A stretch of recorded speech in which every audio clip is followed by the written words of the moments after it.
وصفتنا النهاردة من الوصفات اللذيذة. هنعمل نوع من الحلوى، هنعمل سويس رول الشوكولاتة بطريقة سهلة ومكونات بسيطة جدا.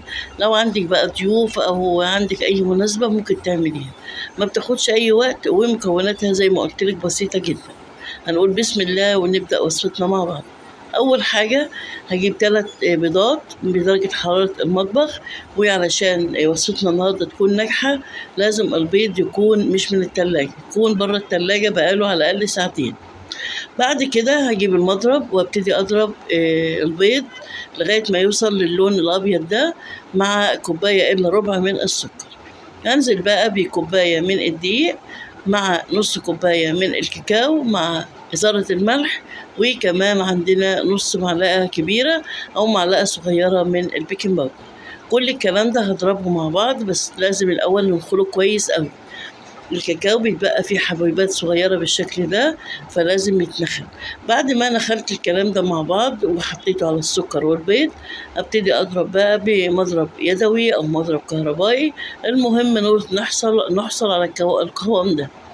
بعد كده الصاج بتاعنا هنفرش فيه ورقة زبدة بمسحة بسيطة جدا من الزيت، وهننزل بالخليط الحلو زي ما انتم شايفين سمكه كويس قوي قوي، وهننزل بالخليط في الصاج ونبتدي نسويه علشان ما تبقاش في حتة عالية وحتة واطية.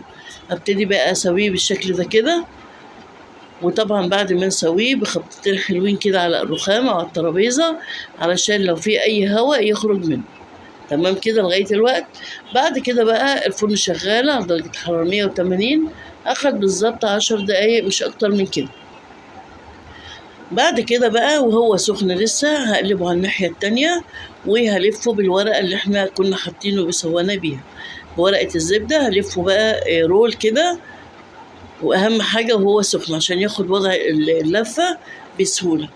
بعد ما لفيته هسيبه ربع ساعة باللفة دي كده علشان لما ارجع افرده والفه تاني يكون اخد على وضع اللفة دي. ابتدي بقى خلاص خفتت الربع ساعة هفرده. وطبعا السويس رول احنا عارفين ان هو بتحشي كذا حاجة، ممكن احشيه فراولة، ممكن احشيه قطع من الفواكه، ممكن كمان كريم شانتيه، ممكن شوكولاتة. انا النهاردة حشيته مربى مع فول سوداني مجروش بيدي طعم خطير، جربيه طعمه حلو قوي. المربى مع الفول السوداني طعمها جميل جدا. بعد ما فردت بقى المربى وهبتدي احط عليه الفول المجروش زي ما قلت لكم. طبعا لو مش موجود الفول مفيش مشكلة، بس هو بيدي طعم حلو قوي. بعد ما حطيته بقى هلفه كده، معلش المقطع ده بس فصل مني. وهبتدي بقى بصوص الشوكولاتة اللي احنا عملناه كتير قبل كده مع بعض. هبتدي اسقيه كده واسيبه لغايه ما يتصفى من النقط اللي بتنزل، وادخله في التلاجة لمده ساعه.